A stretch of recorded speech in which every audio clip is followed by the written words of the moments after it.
Hello, my friend. So apparently you want to learn which fishing rod I think is the best for a beginner fisherman. I know that you're watching YouTube videos to learn how to fish, which I also did myself, and therefore the reason for me creating one and creating this video. I moved to United States as an adult and I had to learn all of the fishing here. And by the way, as fall is approaching, a shallow water in the freshwater reservoirs and lake will be a fantastic fishing opportunity. So you are in the right time at the right moment, clicking and learning which rod you want to use. I personally have used YouTube for probably 14 years in learning, and I know it can be confusing because when you watching YouTube videos, a lot of them will be from a fisherman from boat, and I am a shore fishing YouTuber. Here I'm showing a quite expensive combo that can be sold for about $400, and I do love these rods, but before I use that kind of rods and even more expensive, I've had to begin with the beginner version, and here's my collection. Hi, and welcome to A Fish with a Smile. Today I'm gonna try to help a beginner fisherman to pick their first beginner rod. And this will be not necessarily my 100% best rod, but I just want to give you a brief overview what you want to be looking when you buy a new fishing rod. My first fishing rod when I moved to America from Ukraine was an ugly stick. It was a saltwater version. It was a 6.6 medium, and I was using it on the charter boats to fish in Brooklyn for blackfish, porgies, and striped bass. But here in my hands is the freshwater version of the same rod, and it's also 6.6, meaning almost 2 meters in length, and it's rated medium from 6 to 15 pound a line. Do not ask me how I was able to break ugly stick, because this is really an unbreakable rod. I will include pictures of all the rods I'm talking about close up with the characteristics, because in this video the characteristics of the rod and what you have to be looking for is more important than the company itself, because I see I have 4 different companies here in front of me. I'm actually selling these on marketplace right now, and someone is going to pick it up in 30 minutes, and I just decided to shoot a quick video for you just to give you an idea of what you have to be looking in your first fishing rod. So once again, Shakespeare ugly stick. This one is GX2. There is also a carbon version that I believe comes in one piece. All good options for you. This one was a 2-piece rod.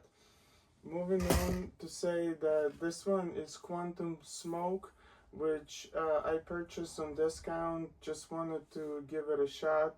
It's an okay rod. I would say it's a bit more like stiff in here, but for what it's meant for, I think it's an overkill, because I was trying to fish for schoolish tri bass with that, and that was too bendy.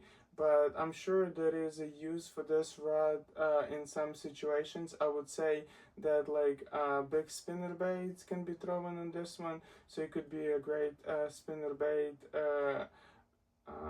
rod, and also like a Carolinas rod as well.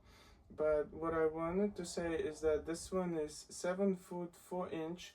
It's medium, extra fast, and the line again is 6 to 12 pounds.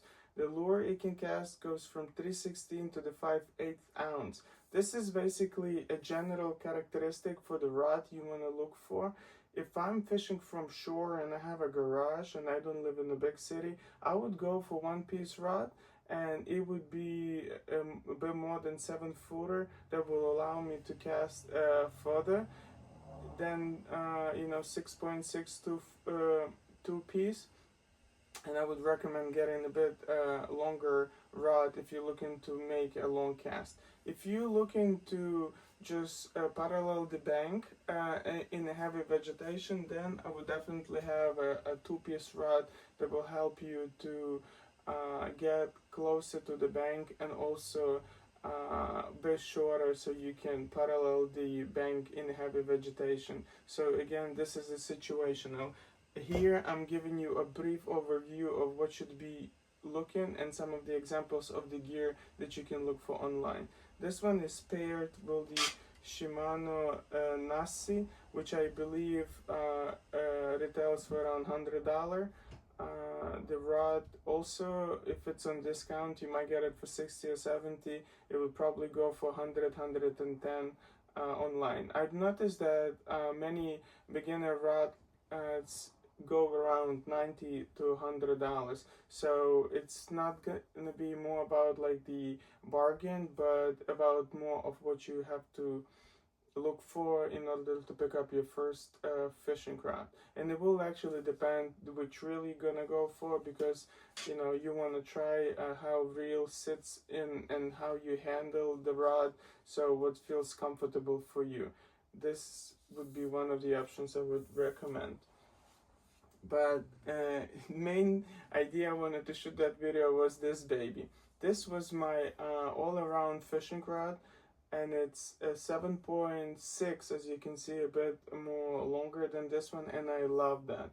This one is from Lewis, KVD GS7 IM8 carbon.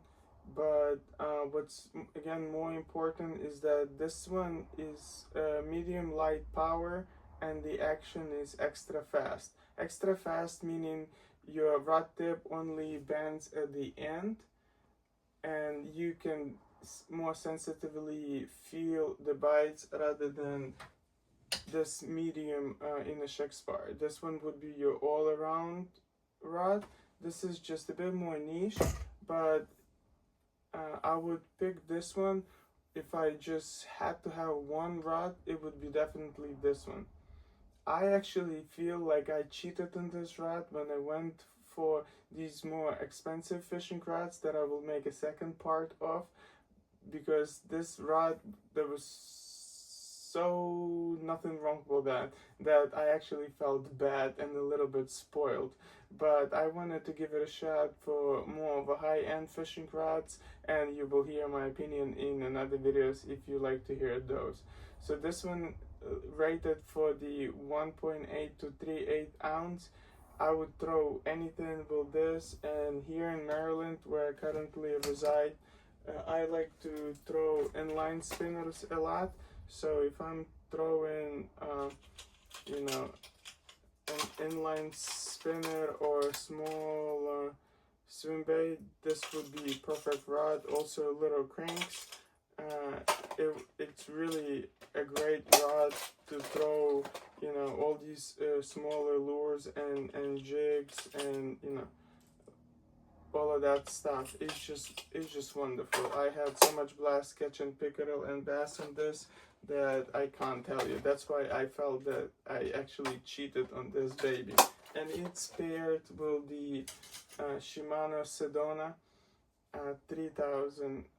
They made a new Shimano Sedona. This one is actually 2500. There is a new Shimano Sedona available, also around $100. There is a mixed review on the Sedona. Some people swear by Sedona. Some people say that Shimano Sahara would be a better choice. There's also Shimano Nasi. That's really your call, and just go to tackle store and or see what's cheaper online, and I would go from there.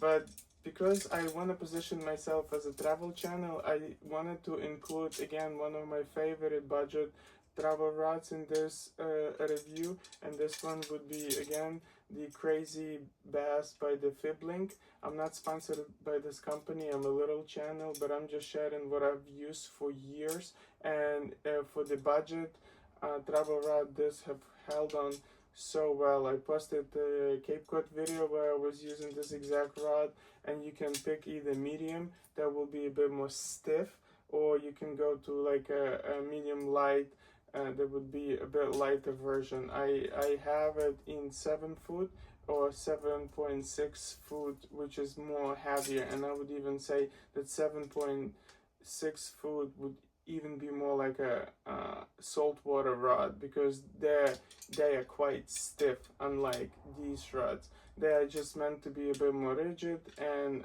all around rods, and I would definitely recommend. And here you can have a Daiwa MCast, which is also around $100 rod, and it's bait feeder rod that you can use for carp, and you can also use it for lures or like a bait fishing. Highly recommend that. I hope this video helps you in your fishing journey, and subscribe to the channel to get more educational videos, and put in the comments which beginner fishing rod would you recommend and what is your best combo. Thank you. Take care. I really hope this video helped you to be more equipped going to a Facebook marketplace or buying tackle at the discounted prices in online fishing retailers. I would highly suggest you visiting a local tackle store and ask them which fishing rod they think would be the best for you to start. They can also provide you with plentiful information that you need for fishing in a local water. And once you get a first hang of what you actually need, you might actually save money in the long run instead of buying all of the gear you actually might not end up using. Thank you for watching. Subscribe for more fishing videos on I Fish World a Smile.